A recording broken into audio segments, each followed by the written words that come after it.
सहमत होंगे कि बजट में जो घोषणाएं की गई है इनका क्रियान्वयन करने के लिए गुड गवर्नेंस का होना ज़रूरी है, जो बाड़ेबंदी के बाद अब दिखाई नहीं दे रही है। तो जो घोषणाएं की गई है उनका क्रियान्वयन और उनकी मॉनिटरिंग अब किस तरह से होगी? I agree. पहली बात तो ये कि मॉनिटरिंग होनी चाहिए। कोई भी स्कीम की सफलता मॉनिटरिंग पर डिपेंड करती है। तो बजट घोषणाएं जो हैं नॉर्मल मॉनिटरिंग फाइनेंस डिपार्टमेंट करता है। चीफ सेक्रेटरी के लेवल पे क्वार्टरली मीटिंग्स होती हैं।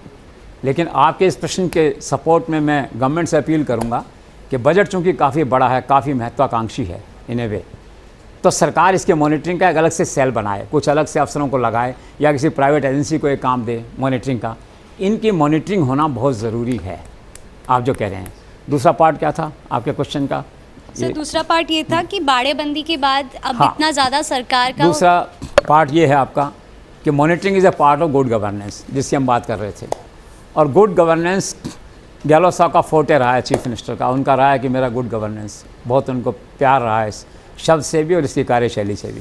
लेकिन जब से बाड़ेबंदी हुई है, सत्ता का अस्थिरता सत्ता की आई है, तब से good governance has taken the back seat, survival has taken the front seat.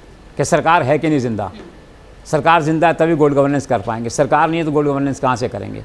Political crisis ऐसा हो गया सामने इस समय से कि दो में से एक को चुन लो, गुड गवर्नेंस को चुन लो या अपने एग्जिस्टेंस को चुन लो। तो नेचुरली अशोक गहलोत व्यक्तिगत तौर पे हो सकते हैं कि मैं चुनूंगा खाली गुड गवर्नेंस को, लेकिन पार्टी कहाँ अलाउ करती है। हाईकमान कहता है पहले सरकार बचा के रखिए, गुड गवर्नेंस बाद में देखेंगे जो है।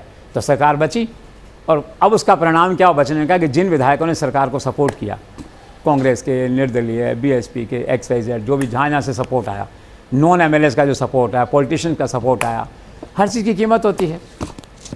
लोग अपनी सिफारिश करते हैं, वो सिफारिश गुड गवर्नेंस के पैरामीटर में नहीं आती है, लेकिन करनी है आपको। तो सरकार को कई ऐसे फैसले करने पड़े हैं जो गुड गवर्नेंस के दायरे के बाहर हैं। एक बहुत चर्चित फैसला उदयपुर में हुआ था, एक IG का अपॉइंटमेंट हुआ, वहाँ पे पोस्टिंग हुआ, जिस पे ACB का केस वेस चला था। और बहुत से लोगों ने कहा कि ये क्या हुआ, ये गहलोत साहब के टाइम में कैसे हो सकता है। लेकिन गहलोत साहब क्या करें, दबाव है सरकार पे, स्थितियों का दबाव है, सर्वाइवल का दबाव है, ऐसे फैसले होंगे। तो ऐसे फैसले क्या है, they are contradictory to good governance. तो चुनौती हमारी ये है कि बजट के लिए गुड गवर्नेंस होना ज़रूरी है, बजट के इम्प्लीमेंटेशन के लिए। और गुड गवर्नेंस अगर नहीं है तो बीच का रास्ता कैसे निकालें? रास्ता निकालेंगे चीफ मिनिस्टर, अनुभवी व्यक्ति हैं, कोई रास्ता निकालेंगे। बाकी आई डू एग्री, मॉनिटरिंग होनी चाहिए। सर